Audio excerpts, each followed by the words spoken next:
like, it's what we do when we finish training. We eat. Fuel up. Welcome to the first series of these podcast interviews, I guess. Basically, I've had this idea for a while now that I want to get some other athletes in, some influencers, some entrepreneurs, and interview them from my industry, friends that I know, people I've trained with, people that I've worked with over the years, and get some information out of them which you guys want to know. So Brad, my friend, very good friend from around here, training partner, PlayStation 4 partner. A lot of you guys have been asking question after question after question about this guy, and I don't blame you. Brad, do you want to introduce yourself? Name, age, everything. Yeah, Brad Willis, 19 years old. I've been into bodybuilding now around 3 years. I originally played football at a very high standard. Started the gym, just as you do, getting into the gym, and then took it a lot more serious. I had a few guys in the gym who were competing around the time, and I went to my first local show just to spectate, watched the show, fell in love with bodybuilding straight away. 6 months, got back in the gym the next day. 6 months later, I did my first show. Won the first show, went on to the Britain show. This is still when I'm 17 years old. Went on to the Britain show, competed in the under 18s class, won the under 18s class, which qualified me for the under 24s overall. Went on to the under 24s overall and won the show. Went on to the Worlds in Rome, then won the Worlds.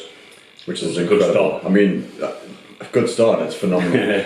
I think I met you when you were just turning 18, so I think you were still 17. And I'm not gonna lie, I thought he was my age, maybe older, sheerly from the size of the guy. When somebody told me that you were 17, because you didn't tell me, somebody else did, I laughed, I couldn't believe it. I was like, there's no way this kid's 17, no way. But yeah, he's 19 years old right now, and honestly, man, he dwarfs me. He dwarfs pretty much everybody around here. So that is probably why you've been, asking so many questions. I've seen many people train in many countries. I've trained with Buendia. I live with him. Him and his teammates train like absolute animals. I mean, that's the highest level they can be, is Mr. Olympia. I train with Sadiq Hadzovic, Big Ramy as teammates. I've trained with MMA fighters, all sorts, but I have to say Brad is up there with the best in terms of training mentality, and it's not just for how he performs in the gym, it's what he does outside of the gym. Like I said at the beginning, we play a lot online together, PlayStation. We're not these animals that just live and breathe bodybuilding. We have a life outside the gym. We like to relax. We like to game. I'm a gamer, and naturally Brad was as well when he was younger. He'll call me at 2 o'clock in the morning saying I've just woke up to have salmon. So it's those little things that are pushing him to that next level. He's doing things that nobody else is doing. Like I said, literally setting alarms during the night to fit a meal in. I think it's very important to not be solely focused on bodybuilding, but you need to have a mental break. And that's where I see personally gaming for me gives me 2 hours where I don't think about bodybuilding at all. I can eat my meals, I can stay on track. Everything's still scheduled, but you've still got to have that mental break. It is as well. It's a good distraction. Like, exactly. If you start there watching a movie and prep, you want a snack, man. Like if I'm at the cinema, that's the worst place for me. I feel like I can't move, I can't get up. I'm very fidgety, and everyone around me is eating popcorn, candy, everything like that. Distraction. I'm sitting there, wanting to eat, but I play poker and I play on the PlayStation. So if I've got something in my hands and I'm obviously concentrating a lot, I don't even think about food. It's perfect. Like I said, when you're on prep. Anyway, one of the biggest things I want to bring up with you is, like I said, man, you haven't been in this industry long at all. You've had a phenomenal start to your career by winning your first show, then moving on, winning the Worlds and everything like that at an incredible age. I have seen from my own eyes, and you know as well, a lot of hate, especially around where we live, purely because of your success. You've landed some of the biggest sponsors in the industry, sponsors, other competitors, other bodybuilders, people that just train in general dream of having. You've been here a year and you've landed them straight away, and you're climbing the ranks very quickly. Your Instagram, you've just hit 100k, which is huge for such a short period. So it's like a two-part question. A, how did you do it? Obviously, we know that you train hard and you look phenomenal. You're winning shows. Do you have any special advice for people out there how you grew your social media? And part two is how do you deal with that hate that comes with all the success that you're having? How I grew my social media was show people what you do. You can be the best bodybuilder in the world. You can lift all these heavy weights. But if no one can see you do that other than the people in that gym, that's how you're going to grow a following. Show your physique off to social media. Obviously, yes, it helps being successful with winning shows. That's when my physique got shown the most. Winning the shows, putting physique photos up, having training videos, like motivational videos in the gym of you lifting and just killing every set. Obviously, I have a very strong mentality for every set. I have a very specific training style of one set all out, just empty the tank and that's it. But other than that, it's just showing people what you do on social media. That's the thing as well, you're very different with your your training method. When I'm in the gym, there's no one else training like you, besides myself. No, but seriously, you're in there killing it, and people that are aspiring to be, like yourself, or just get bigger in general. They're seeing yourself not just doing a generic set of dumbbell kills, hardly breaking a sweat. You're in there killing it, and that motivates people. So, I think what you can take from Brad and how he hit his first 100k on Instagram is, if you've got something which is different, unique, and something which only you are doing, showcase that. Show people what you're made of and show people what you can bring to the table. And I know that's what you're doing. Yeah, and that's something I never used to do until I met you and you told me, show them. Show the people what. I came into the gym, I'll never forget it, and I walked in and all I heard from the bottom of the, bottom of the gym. You hear me before you see me. Literally all I heard was, ooh, ooh. I was like, what is that, right? And I was just seeing this animal just crushing it. I'm thinking, Jesus Christ, I want to train harder myself now. And we started talking. I said, dude, you have to get this on camera. You have to post this. People around the world need to see this, and it's showing. You said 100k followers. Was it last week or something? Yeah, it was last week. It's growing all the time, which is amazing. Yeah. And we just need to keep it rolling. And obviously, part two of that question is, we both get this on a high level. I mean, where we live is not for bodybuilding. People hate on success. I mean, no matter what you do, it doesn't have to be bodybuilding or fitness. I mean, if you're rich, you've built yourself up from being a C average student at school to being a millionaire. Yeah. Everyone you went to school with will hate you, just because you're doing something they're not. And I think you've already answered the first part of that question. Is you understand that most of it is jealousy. Yeah. These people that are training have trained longer than you, competed way more times than you. They're not winning, they're not getting the sponsorships. Yet some 17-year-old kid comes out of nowhere and steals it all from them. In their mind, you came and stole what they have earned, worked for all these years. They're immediately going to be butthurt and jealous, because they've worked for say 5 or 6 years training, and you came along for 1 or 2 years and just crushed it. Something they've never done. So what people tend to do is just talk smack, and it happens all the time. Whether it's people say, oh, he only looks this way because of this, he does this, la la la la. I'm used to it. I've had it for years. I've learned to deal with hate for years because I've had it for years. But for people that are watching this now that might just be starting to experience it, they might just be starting to get out of their comfort zone. They might just start, their parents might be dragging them down, saying, we don't want you to pursue this, we want you to stay at school and push for a lawyer degree. But they need the encouragement to follow their dreams and don't listen to the naysayers. Do you have any advice for those people that are just starting to experience hate and discouragement and people trying to pull them aside and do another thing?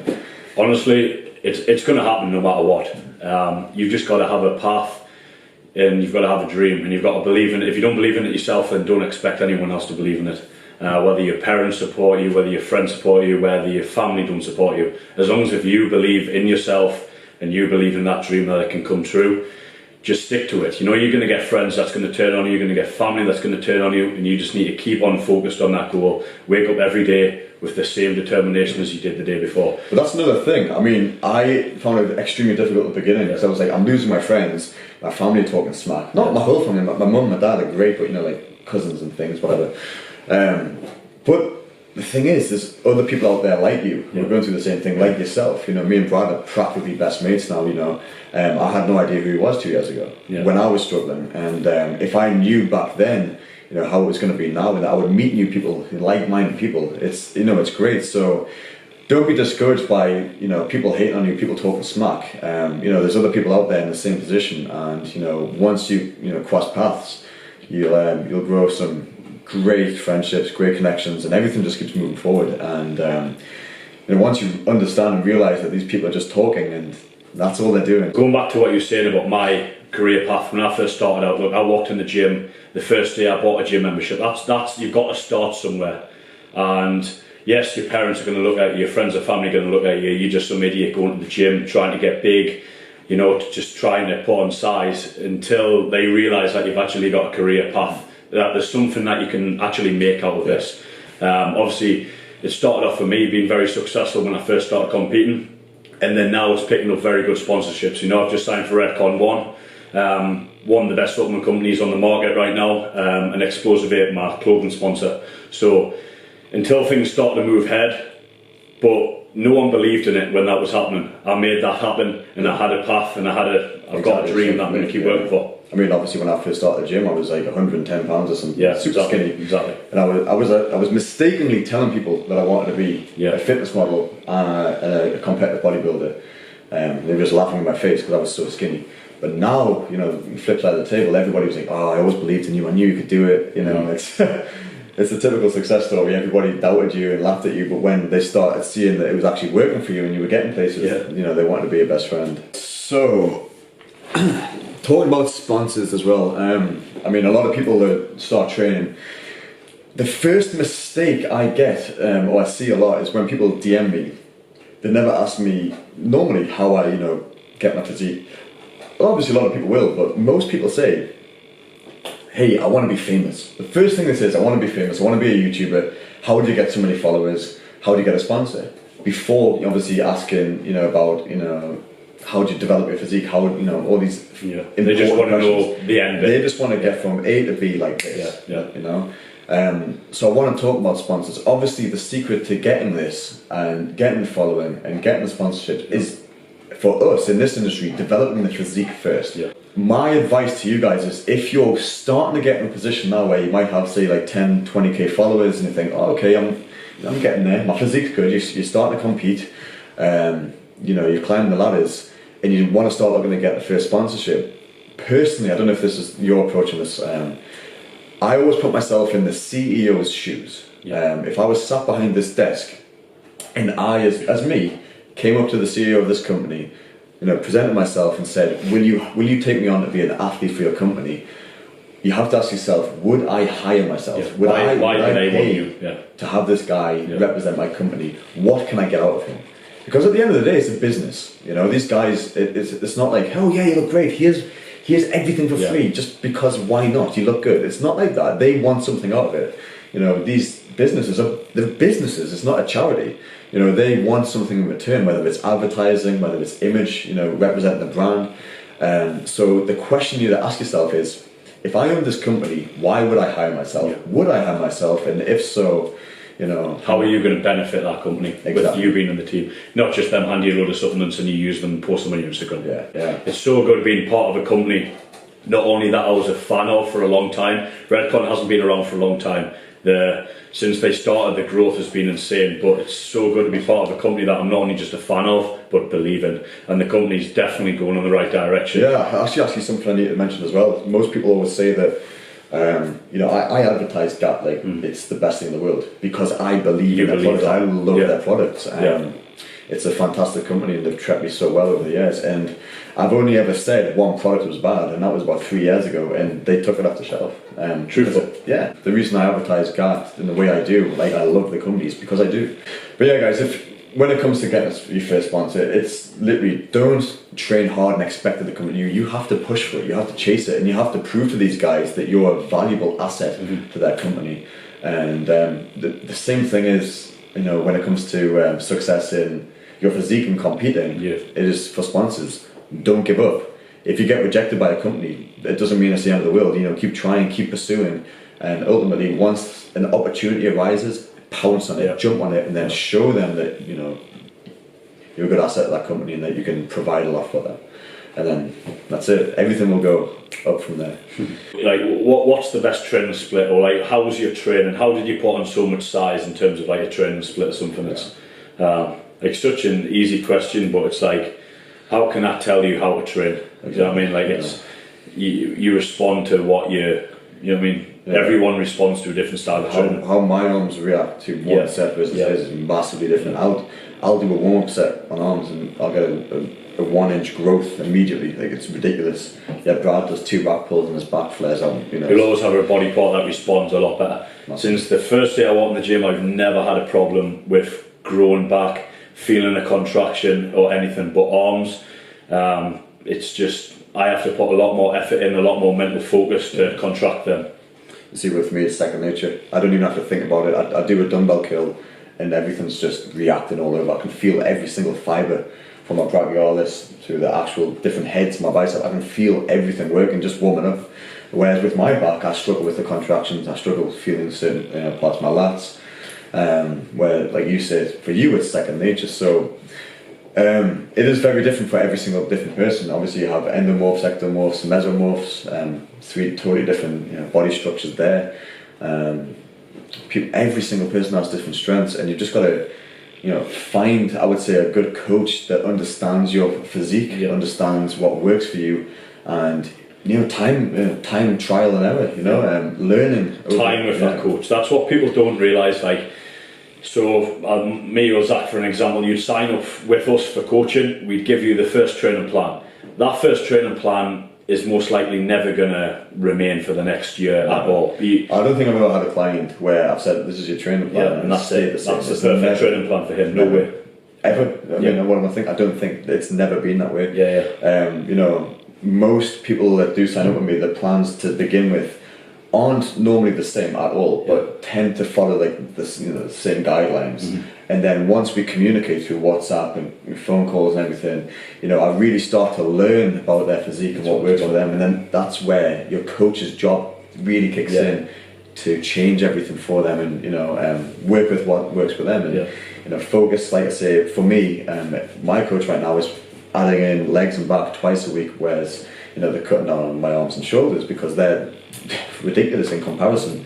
So like I say, work with your strengths, make the absolute most out of it, but then I'd say work on your weaknesses more and learn how to feel certain body types. So right now, most of my training isn't just lift as heavy as I can and get the most out of my sessions. I'm actually learning how to feel certain body parts, especially with back day. That's exactly what I was saying to you today.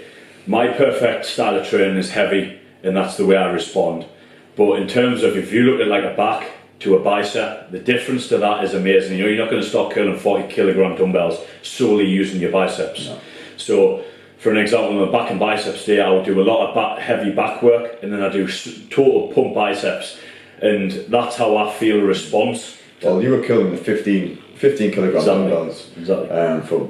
We did 3 sets, and on the 3rd set he was doing 10 reps. I could curl the 40s and I'd have no response. You were doing 10 reps with 15s, and you were like screaming.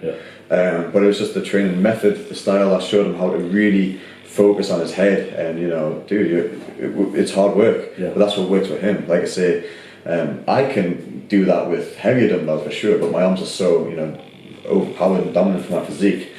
Then we'll walk over the back. We'll do rack pulls, and he's got 3 plates more than me on either side, and it's just, like I said, we're there to help each other grow in certain areas. Like I said, my back is terrible in comparison, but that's where he steps in and helps me out with my weaknesses, and likewise with... I feel like when you gain that muscle contraction, then you can begin to add weight. Like I say, Zach could literally curl a 30 kilogram dumbbell and still have that response to his bicep. I couldn't do that. I can pull 6-7 plates with my back. If Zach done that, he wouldn't have a response. I'd be in spinal recovery. Either. But it's been a full body cast. It's picking up that muscle response, finding out what works best for you. Definitely. And people always say in my videos as well, especially with incline chest, when I'm repping out the 60s or 130 pound dumbbells, I'm doing it fairly quickly. It's not like I'm controlling negative for 5 seconds and then getting a solid squeeze. But when I'm repping those 60s out, I'm feeling it hard. I mean, as a response, my chest is responding, tremendously. Whereas with trying to think of something where I'm guilty of charged and I do where I don't feel response. But just trying to think. Like you say, for dumbbell curls, I'll probably curl at 30s or 35k dumbbells just for a video. I'm not getting the same response as I would with 20s. Absolutely. I'm very guilty of that. I've uploaded a video recently where I was curling 70-pound dumbbells for I still 15 reps each. Well, I wasn't getting the contractions that I should be getting, in a number work. That's just for show. That's just for Instagram. That's just to try and make people, holy shit, you're strong. It's not all of it. It's not all of it. If you've seen the size of Zach's arms and says he grew them with 10 kilo dumbbells, would you believe him? Probably not. But the response you can get out of using lightweight, if you use them correctly and you have the mental focus, it's game changing. But don't get me wrong, I do go heavy on arms. For example, preacher curls. You're stuck in that position. The only thing they can use is your bicep heads. I will do sets of 6 reps just to get that, maximum intensity. It really shock my biceps. Like I say, if I do everything just super lightweight, I'm not going to get the same response as I would if I'm switching it up all the time. So there's certain times you should go heavy, like I said, with your back as well. You're doing heavy deadlifts, but then from that you might go on to a cable pull, and you might drop it dramatically and just go for feeling every rep. So use exercises that you feel. Like let's say a single arm dumbbell row. You don't feel a contraction at all, then don't do that movement. If you find a single arm machine row way better and your lats squeezing, your lats are pumped, and you can progressively add weight to that machine, then do that. I've improved my arms massively the last year, and that's doing movements that I respond to, like standing, doing your standard dumbbell curl. I don't respond at all. I need to have my elbow in the locked position, my armpit, in the locked position, and slowly focusing on the bicep. Yeah, I'm exactly the same. Where Jeremy Buendia actually taught me a very, very amazing trick, which I showed you today. Pinky out. I mean, let's say I tell you to put your pinky out, your face changed immediately. You twisted your arm from curling, like this, to just that extra half an inch twist of the wrist. Your face was like. But the difference is crazy. It's insane. You've got the same weight on your hand. You can be doing zero form, zero technique. You turn your pinkies out. The difference is insane. So like I say, guys, I would one of my biggest pieces of advice is for getting good results is to feel the weight, and if you're not feeling it, switch things up to what works for you. I'm flat-footed. I was born flat-footed. I ran like a duck when I was a kid. My feet go like this. So for leg press with me, by the book I do it wrong, but I'm working to feeling the weight for what works for me. So where you would have your feet position versus where I would have mine, it could be a couple of inches different, but it's what works for me versus what works for you. So just experiment with exercises and weight, and ultimately you just want to be in as much pain as you possibly can. If you're doing chest, you don't want to be pressing with your shoulders. You want to feel the squeeze in your chest. If you're doing bicep curls and you're not getting a savage pump here and you feel it more in your forearms, you're not squeezing your head as much, you're just swinging weight for the sake of swinging weight. So I feel like so many people get caught up putting weight on the bar. I tell my clients so many times, all they're focused on is weight on the bar. They'll put their form out the window and they'll just put more weight on the bar. And you'll only do that for so long until something gives. I've seen it time and time exactly. again. You'll only stop when something gives. Jeremy Buendia, like I said, he's 4-time Mr. Olympia, tore his chest and snapped the bicep, bless him. His recovery was insane, but it happens to the best. Exactly. That's a good example. It happens to the best. Barry DeMay, one of the greatest bodybuilders of all time, probably would have won Mr. Olympia if he didn't tear his chest. Was it 1988, I think, but same thing. And bodybuilding is all about having that perfect physique. If you stand on a stage where you've got to dip out your chest, to dip out your bicep, your triceps hot in half, it doesn't look pretty, and that's not going to win a show. With me being so young as well, it's longevity. Can you train the same way you're training now in 15 years time? Yes, if you take the correct and smart approach. As Zach says, don't do stupid weights. Lift big weights and do big sets, but be smart about it. That's the thing. I think one of the most famous examples of that is Ronnie. Yeah. I asked him once at FIBO, I said, do you regret, lifting so heavy, because we were just, you know, having a nice, I think it was a breakfast, we were having breakfast, and I just said, like, is there anything you regret, you know, from the past, which you could have changed? And this is not a joke, his answer was, yeah, I wish I'd done more reps with the fucking 800 pounds. You know, like, is it the 800 pound squat he did? The squat. His only regret was that he didn't do more reps. Yeah. And I'm thinking, no, it is. Like, that mindset is the best mindset. It's incredible, you know. Someone else would look at that and say, like, you idiot, but I look at that and that's amazing. Yeah. But I mean, if you look at the same thing, when I bring Barry to me, that back up again, he's in his mid-50s. Yeah. Man, his physique is incredible. This guy is, I don't know, I want to say 54, 55, but this is a perfect example of longevity in this industry. People say you can't do bodybuilding past the 30s. It's bullshit, it's bollocks. I mean, I've seen some people like Barry, for example, in the 50s and 60s. Look at Dexter Jackson. Dexter Jackson. I mean, incredible. He's getting better. He's one of the most mind-blowing, you know, competitors I've ever seen. Yeah. How he is remaining, you know, training smart at the top. Yeah. Is incredible, you know. And then, like I say, it's just, you know, staying on his grind all year round, constantly just not putting himself at risk. We've got Kai Green as well, for his age, unbelievable. Yeah. Jay Cutler, obviously he's retired, but he still looks phenomenal. Still look crazy, you know. So and these guys weren't, you know, like the most aesthetically like men's physique, classic physique look. These were mass monsters, and you know, people said, you know, once you like get that size, you'll just lose it all when you're older. These guys are prime examples that that's not true. You know, you just stay on top of it, and you can absolutely 100% maintain this physique. They've shown they were not just bodybuilders to compete. You know, Jay and people haven't competed in years, and they're still training every day. I guarantee you, they still get their meals in on time. Everything is still scheduled because it's a lifestyle for them. They weren't just in the competitive game for 10 years and out again. It's the full lifestyle. But Ronnie, he's still training, you know? Exactly. Still he can barely walk, and he's still getting on the bike. Exactly. Which, you know, I was watching that when I was on prep. When I didn't want to do cardio because I felt so depleted and sick and tired. And I watched Ronnie Coleman, you know, on crutches, limping into a gym and just jumping on a spin bike. I'm thinking, right, I'm off to the gym. All right, bro, I'm going to wrap this up. What I want to finish on is, what are your plans for the future? Where do you see yourself in the next year, 5 years, 10 years? Ultimately, what are your goals? I would say start with plans for this year. Plans for this year. Obviously, well, going back, I've had a year out. I didn't compete last year, so I'm going to come in this year and expect to do something big. I've made a lot of muscle since last year and improved my physique in all the. I saw you at 17, 18. Exactly. When you came off stage, you looked great. I mean, you look incredible. But now the package you're going to bring is going to be ridiculous. Yeah. So there's nothing actually yet on my Instagram. This will be the first time I say it. I'm about 21 weeks out from the Two Bros show. That will be the qualifier for the British finals, and then after that I hope to fly straight out to Vegas to compete in the Amateur Mr. Olympia, and that will be, I believe they don't have a junior class, so I'm going straight in for the super heavyweight class.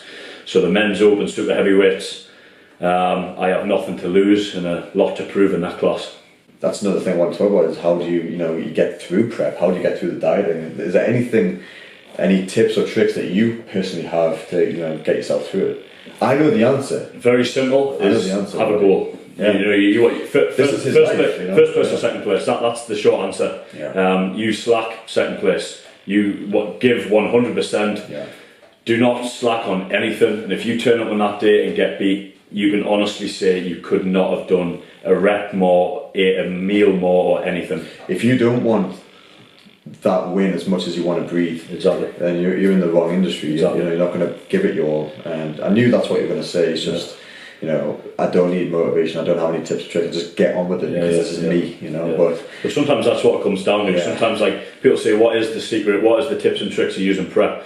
Sometimes there isn't tips and tricks in prep. It's just honestly having a goal, a strong mindset. Exactly. For me, my tips and tricks are, honestly, it's nothing to do with like food hacks or For me, it's having a distraction from food. Because you always think about it, like I say, gaming or poker or something to keep your mind occupied, where you can still get your meals in at the same time. Good, people around you, like Brad, for example, who shares a similar mindset. So, for example, if I am having a bad day, I know that someone is right by me doing the same thing, and it encourages you to keep pushing. Because we do feel lethargic, we do lose sleep. I think the ultimate thing is get your mindset right and train your mind, because your mind controls everything. So yeah. Alright brother, to finish this video up, this interview, podcast, whatever you want to call it, just a 10 question quickfire round. I'm going to be doing this with every guest we bring in, just to switch it up, so it's not like a 10-minute ramble, just bam bam bam, 10 questions. Favourite car? Or your dream car? G-Wagon. G-Wagon? Yeah. Alright, that's up there for mine, probably top 5. Favourite cheat meal? Burger and sweet potato fries. Say 5 Guys? Yeah. Music genre? To train to? Like rap. Rap? Like old school rap or modern day? More so a bit of both, to be honest. I listen to both. Right. PS4 game? Ooh. I wouldn't say Fortnite. I was going to say, I knew you'd say Fortnite. I'm king of Fortnite. Yeah, well. Favourite bodybuilder all time? Actually, we'll do 2. Favourite bodybuilder from the golden era and favourite bodybuilder either currently or has reigned in the past 10 years. From the golden era, to be honest, it was Arnold and everyone who used to train, purely because of the training intensity, not so much of what they were physique-wise, as the intensity of training was insane. And right now, physique-wise, is someone like Ian Valier. Right. Pre-workout? Pre-workout. Right now, I'm using Total War from Redcom. Do you have a favourite from the past, or just? If you guys ever remember the old Jack 3D, I'm not talking about the new Jack 3D. I'm talking the old school Jack 3D. That stuff blew your head off. I nearly went to hospital. That was crazy. No. Seriously, I had 2 scoops on top of the heart. Old Jack 3D, you can't get better than that. Favourite YouTuber? Now when I say YouTube, I don't mean like blogger. Is there anybody, it doesn't have to be fitness related, is there anybody that you watch on YouTube which you would... A guy I watch for a lot of information is RX Muscle, which is Dave Palumbo. I think he's very, very good and gives out some very valid information on his channel and does some great interviews. You see, for me, it's probably people like Tfue or PewDiePie. It's like away from bodybuilding. Yeah, but for person to watch for training, Ronnie Coleman. Yeah. Favorite movie? Do you have one? Probably not such a common one. Taken. If you know what Taken is, that's actually really good. All of them are very. I think Taken 2 was the best. See, you're gonna crease if I tell you my favorite film of all time. Come on. The Mummy. I haven't even seen it. Oh, it's insane. Love it. Favorite animal? Or actually, not say favourite animal, because mine are dogs or monkeys. Yeah. Dogs or monkeys are the best things ever. But if you could be an animal, what would it be? Lion. For a day? You'd be a lion? Nah, I'd be bored after a week. Exactly. It's just probably a bird, some sort of eagle. I'd probably be like a falcon or some sort of eagle. Definitely. Just fly away, or fish or something, just something that you'd never get to experience ever again. I mean, with being a lion, cool, you're strong and you can kill people, but you can do that anyway, so... You can do that anyway. And finally, training partner. From the past, currently, and somebody that you would love to train with in the future, like a dream training partner. Current training partner? Yes. No, we kill it, No, we do. We really kill it. We have that connection where, like, I don't give a shit about him when he's training. Like, and he knows that, if I'm being a dick to him during a set, it's for the best, I'm pushing him, not just to hit him and have a laugh, I want the most out of him. Yeah. I tell you who's training I find very crazy is Milos. Have you ever seen Milos' trainers? Yeah. He has the people literally nearly dying walking out that gym. I just love to witness a training session with Milos, like just to see, get it on camera and just see what it's like. That would be like your dream training partner to be with at the minute. Just to kill it every day. Right, absolutely. Brad, thank you very much for this interview, mate. Really appreciate you coming by. I'm sure the guys at home watching will really enjoy this and get a lot of information out of this. Like I said, man, you're a very unique character in this industry and somebody who has a very, very bright future ahead of them. No doubt about that. And huge things to come from this guy, trust me. If you don't follow Brad, I highly recommend that you do. His Instagram will be on screen now. Links to his YouTube will be in the description. Not too sure if you have a channel yet, but currently in the process of getting that up. Right, so the link will be down there. So make sure you subscribe to his channel just for future content, because like I said, when we move to America, I'm not going to say which state together, we're going to be banging content out at least 3 times a week, just raw, motivational, just aggressive training videos and things like this. Anything that you guys demand, we'll be making, so make sure you subscribe. But for now, I'm hungry, I need to eat. I feel small sat next to you, so That's a wrap, guys. Thanks again for that. And cheers. subscribe for more. Boom!